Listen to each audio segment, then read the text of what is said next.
160 کے اندر جو بات کہی گئی، سورہ انعام کی آیت نمبر 160 میں جو بات کہی گئی وہ کیا ہے؟ اس میں اللہ کی رحمت، اللہ کی شان کریمی اور اللہ کی شان سخاوت اس کو بتایا گیا۔ نیکی کا اللہ کے یہاں پر بڑا عظیم اجر ہے، بڑا عظیم صلہ ہے۔ کیسا؟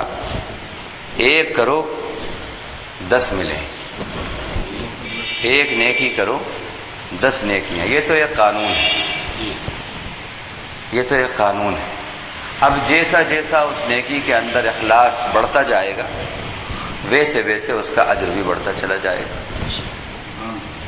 اس نیکی میں جتنا اخلاص اور وفاداری، جیسے کل بات آئی تھی، اللہ کو اخلاص اور وفاداری مطلوب ہے۔ جس عمل میں اخلاص ہوگا، جس عمل میں وفاداری ہوگی اللہ کے لیے، اس عمل کا اجر بڑھتا چلا جائے گا، 10 گنا سے لے کے 700 گنا تک اور اس سے بھی زیادہ اس کا اجر بڑھ جاتا ہے۔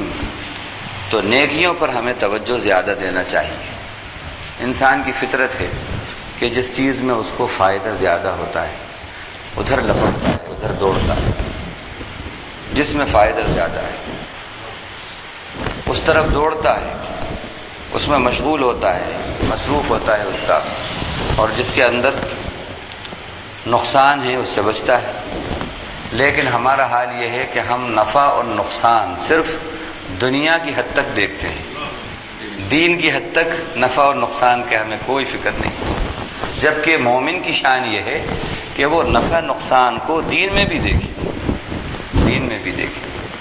لیکن یہ دیکھا گیا کہ نفع نقصان کے معاملے میں دنیا کے معاملے میں تو ہم سنسیئر ہیں، لیکن دین کے معاملے میں نفع ہوتا ہے ہو، نہیں ہوتا نہیں ہو، نقصان ہوتا ہے ہو دین کا، ہمیں اس سے کوئی سروکار نہیں ہے۔ صحابہ کا، اسلاف کا، مومنین کا معاملہ ایسا نہیں تھا۔ وہ دین میں نفع نقصان کو دیکھتے تھے۔ وہ عمل جس کے اندر اللہ کی مرضی ہے، اللہ کا حکم ہے، وہ سمجھتے تھے اس میں نفع ہے، اور جس عمل کے اندر اللہ کی مرضی نہیں ہے، اللہ کا حکم نہیں ہے، وہ سمجھتے تھے اس میں نقصان ہے، اس سے وہ بچ جاتے تھے۔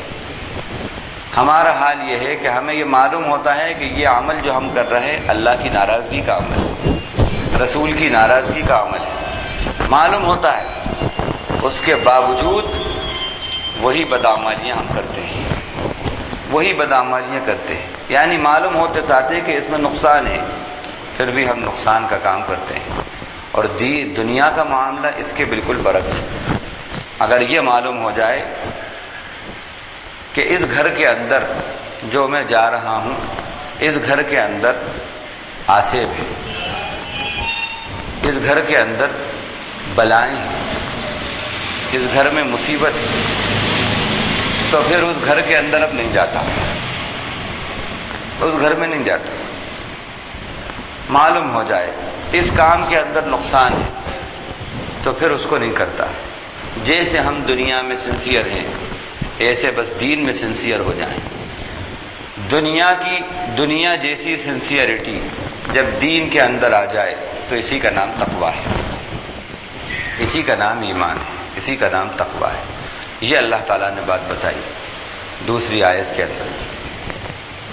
اور اللہ تعالیٰ نیک عمل کے بڑے قدرداں ہیں، نیکی کے قدرداں ہیں۔ اللہ کے یہاں نیکی کی بڑی قدردانی ہے۔ دنیا کے یہاں ہم یہ دیکھتے ہیں، دنیا والوں کے یہاں پر دنیا کی قدردانی ہے، دنیا کی قدردانی ہے، لیکن اللہ کے یہاں دین کی قدردانی ہے۔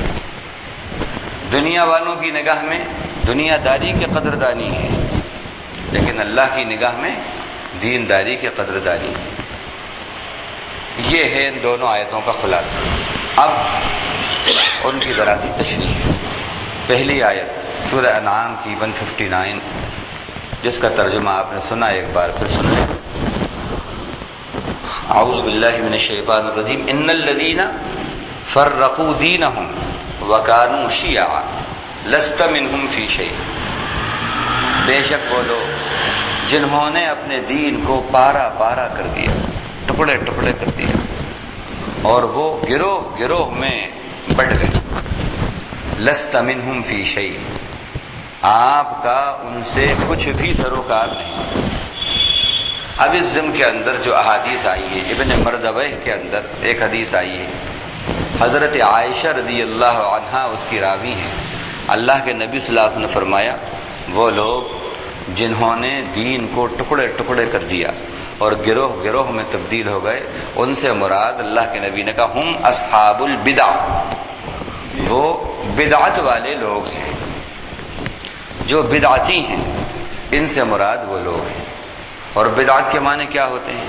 بدعت کے معنی دین میں کوئی چیز اپنی طرف سے ایجاد کرنا اور اس کو پھر دین سمجھ کر کرنا، اور پھر اسی کی ترویج کرنا، تبلیغ کرنا، اشاعت کرنا، اور جو لوگ اس کو نہیں اپنائیں ان پر آنکھ بھوں چڑھانا اور ان کو پھر ٹائٹل دینا کہ یہ صحیح العقیدہ نہیں ہے، یہ دین سے خارج ہے۔ صحیح العقیدہ تو ہم لوگ ہیں، وہ سب کے سب اس میں شامل ہیں۔ میں نہیں کہہ رہا، اماں جان حضرت عائشہ رضی اللہ عنہا نے اللہ کے نبی کی یہ بات بتائی۔ وہ لوگ جو رواجی دین پہ چلتے ہیں یا اپنی خواہشات کو دین کا نام دے کر پوری کرتے ہیں اور رواج پہ چلتے ہیں اور نام دیتے ہیں اس کو دین کا، تو ایسے لوگ وہ ہیں جو دین کو پارا پارا کر رہے ہیں، اور یہ حقیقت ہے۔ بدعت دین کو پارا پارا کر دیتی ہے اور سنت دین کو شاہ پارا کر دیتی ہے،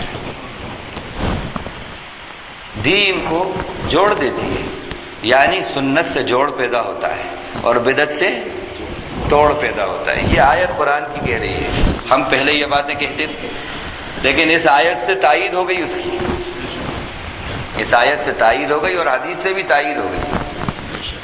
اور آپ دیکھ لو، سنت انٹرنیشنل ہے اور بدعت لوکل ہے۔ ہر 50 کلومیٹر 100 کلومیٹر پر آپ دیکھو نئی نئی بدعتیں ہیں، نئی نئی دین کے اندر باتیں ہیں۔ رواجی دین لوکل ہے اور سنت حبیب جو ہے انٹرنیشنل ہے، بلکہ یہ یوں بھی نہیں، یونیورسل کہو، یونیورسل ہے وہ۔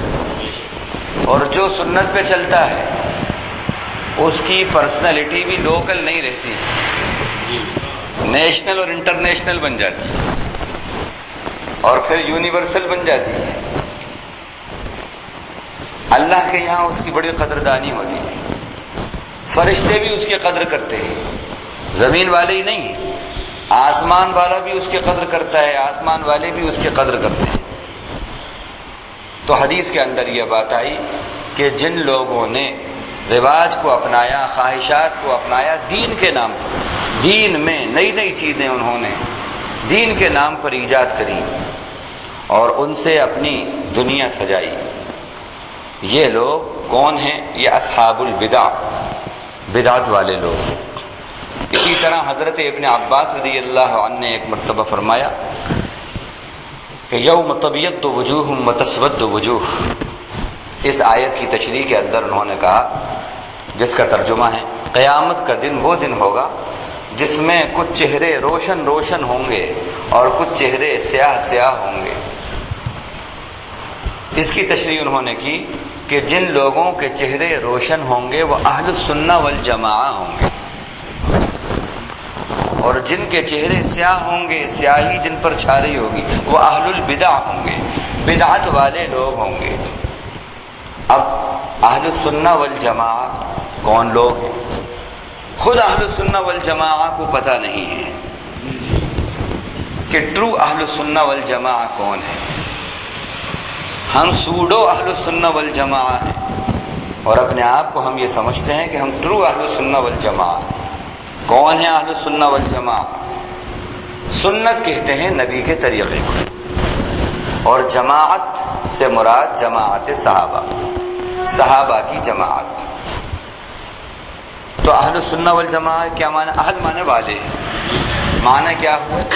نبی کے طریقے کو صحابہ کی طرح اپنانے والے، وہ اہل سنہ والجماع، وہ اہل سنہ والجماع والے. اب دیکھ لیں جو جو نبی کی سنت ہے اور جو جو صحابہ کا طریقہ ہے اس پہ اگر آپ چل رہے ہیں تو ماشاءاللہ آپ اہل سنہ والجماع والے. اللہ کے نبی صلی اللہ علیہ وسلم نے پیشن گوئی کی تفسیر مظہری کے اندر، اور تفسیر ابن کثیر میں اور دیگر تفاسیر کی کتابوں میں یہ بات آئی ہے کہ اللہ کے نبی نے پیشن گوئی کی کہ پچھلی امتیں اپنے طریقوں کو دین میں رائج کر کے، اپنی خواہشات کو دین میں داخل کر کے گمراہ ہو گئیں. ان کی جو گمراہی ہے وہی گمراہی کا طریقہ تم میں بھی آئے گا. مسلمانوں سے کہہ رہے ہیں، تم میں بھی آئے گا. جیسے وہ گروہ گروہ بڑھ گئے ایسے ہی تم بھی گروہوں میں بڑھ جاؤ. اور پچھلی امت یعنی یہود اور نصارہ میں 72 فرقے ہوئے، 72 جماعتیں ہوئیں. یہی ان الذین فرقوا دینہم لکھا ہے مفسرین نے کہ اس سے مراد یہود اور نصارہ ہیں، وہ لوگ جنہوں نے اپنے دین کو ٹکڑے ٹکڑے کر دیا. اس سے مراد کون؟ یہود اور نصارہ. کیوں بڑھ گئے؟ کیوں ان کا دین پارا پارا ہو گیا؟ انہوں نے خواہشات کو اپنایا اور رواج کو دین بنا دیا. رواجی دین کو دین کا چولا پہنا دیا. تو آپ نے فرمایا یہود اور نصارہ نے اپنے دین کو اپنے خواہشات کی وجہ سے اور رواج کی وجہ سے پارا پارا کر دیا، اور ان میں 72 فرقے ہو گئے. میری امت کے اندر 73 فرقے ہو جائیں گے. 72 کے 72 سب گمراہ اور جہنم میں، ایک فرقہ جنت میں جائے گا. صحابہ نے پوچھ لیا اللہ کے نبی وہ فرقہ یعنی وہ جماعت جو جنت والی ہے وہ کون سی جماعت ہے اور اس کی کیا نشانی ہے، کیا پہچان ہے؟ آپ نے فرمایا ما انا علیہ و اصحابی، وہ لوگ ہوں گے جن کا طریقہ میرا اور میرے صحابہ کا طریقہ ہوگا. میرے صحابہ کا طریقہ ہوگا. اور اللہ نے بھی صحابہ کے اور نبی کے طریقے کو قرآن میں بار بار ذکر کیا. من اطاع الرسول فقد اطاع اللہ، جس نے رسول کی اطاعت کی اس نے اللہ کی اطاعت کی، جس نے رسول کی بات مانی اس نے اللہ کی بات مانی. صحابہ کرام کے بارے میں اللہ نے کہا، کیا کہا؟ فرمایا کہ اگر یہ لوگ ان آمنوا بمثل ما آمنتم به فقد اهتدوا، اگر یہ ایمان لائیں، کون؟ یہود اور نصارہ، ایسا جیسا کہ تم ایمان لائے، یعنی اصحاب رسول. بھائی اس سے مراد کون ہے؟ قرآن جب اتر رہا ہے تو سب سے پہلا ایڈریس کس سے ہو رہا ہے؟ تو پھر صحابہ کرام. جیسے تم ایمان لائے ہو اگر یہ یہود اور نصارہ اس طرح ایمان لے آئیں تو فقد اہتدوا، وہ ہدایت پا جائیں گے.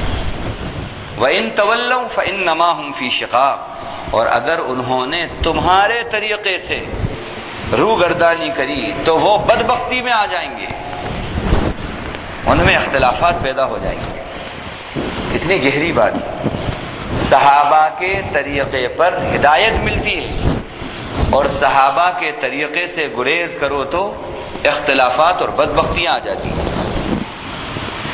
تو صحابہ کا طریقہ اہل السنہ والجماعہ کا طریقہ ہے. اس طریقے پر جو چل رہا ہے یقیناً وہ اہل السنہ والجماعہ والا ہے. اور یہ بدعت یعنی دین میں نئی نئی بات،